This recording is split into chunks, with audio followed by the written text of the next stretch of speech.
In this video, I'm going to be trying out 3 different primitive cooking techniques to see which one works best. And am I nervous? Yeah, I'm pretty nervous, but this is where we're going to be calling home for the next few minutes, hours, days, however long we're going to be out here. It's a dying survival shelter. Tell you what, Bumblebee almost just took my eyeball out. Gee. Before we get to cooking and doing all the cool stuff, I want to tell you the kind of meat I'm going to be cooking.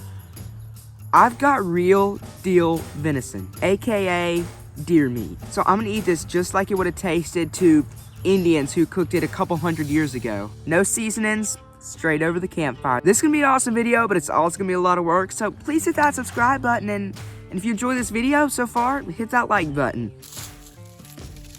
So this is actually perfect for starting a fire because you got these little twigs and they burn hot, but they don't burn for a long time. So they're good for starting a fire, but not necessarily keeping the fire going. But this is called deadfall. So that is as dry. This stuff is about as flammable as a natural material can be.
Y'all get close.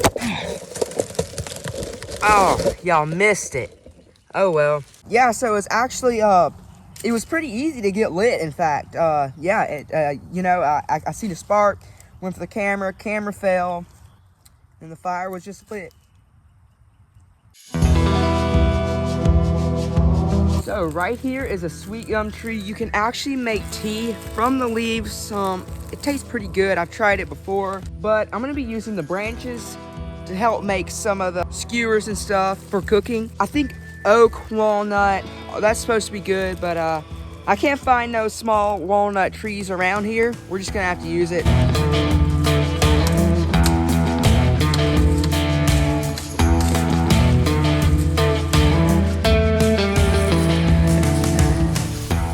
So the first method I'm going to be trying is I've made 4 skewers things, and they've all have a little V at the end. So on each corner of the fire, I'm going to drive them into the ground. So what we're going to be making is a little griddle to go on the top. So we're going to need green pieces, about like that. Sitting on this piece because it's kind of dead right there. Here we go. They don't necessarily have to be big pieces because they're just holding up other little twigs. As long as they're green, they shouldn't burn up. Milk is gonna kill me.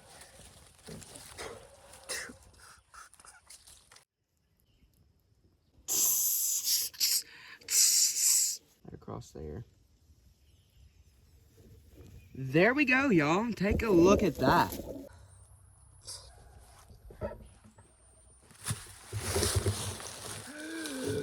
Things are starting to heat up over here. And to keep it from getting too burnt, I do want to flip it quite often. Ah! Ooh, that's looking good. Don't want to... Oh my God.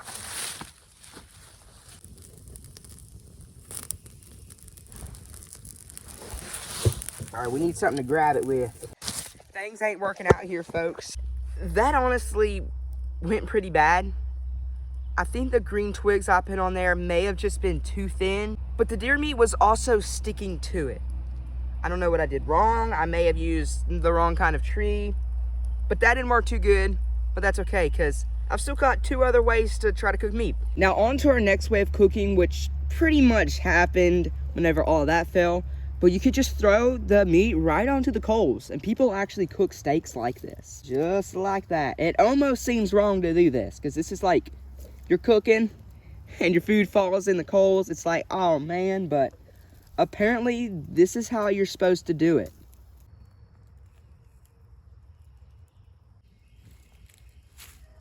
That may be done, actually. This is definitely one of the more primitive ways of cooking, but honestly, I think it's gonna still got smoke, man. I think it'll still taste good, although it doesn't have seasonings. Never tried deer meat with seasonings, but, well, a poor mountain man, this is how he would eat his food, and Indians, this is probably how they ate it as well.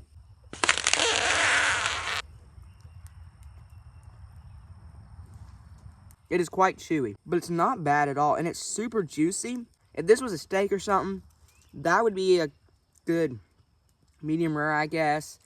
But you don't want to eat deer meat like that, so I'm going to try and get back on the edge. And then we got this thinner piece, which I'm pretty sure and I really hope is cooked. That is almost perfectly cooked.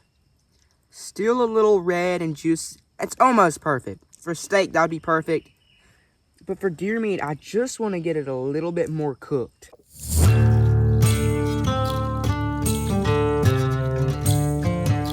Does it look super Does it look super appetizing? Not really. So I'm just gonna go ahead and trust that this is cooked.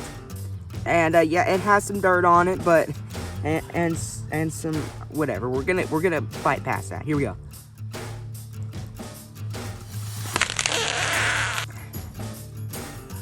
Okay, it looks like I haven't brushed my teeth in like 5 years. I mean, you might want to go down to the lake and wash it off before eating it or something, but that's really not bad at all. It's just beef jerky.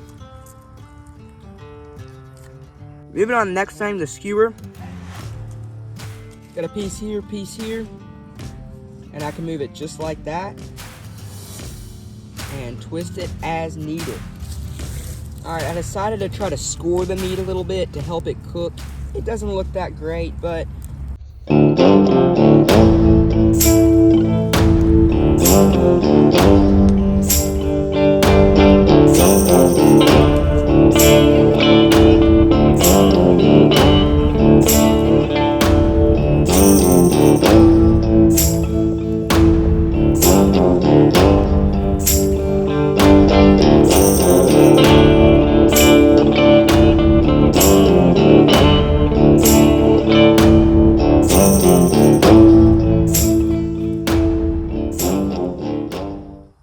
I think it's good. I put a lot into this one. I've been out here for like 30 minutes cooking this thing, and it looks incredible. It really needs some barbecue sauce on it, but we're just gonna try it regularly. I expect it to be super tender. If y'all have ever tried deer meat before, y'all know it's hard to get it that tender. That is super tender. I almost just completely fell apart in my mouth.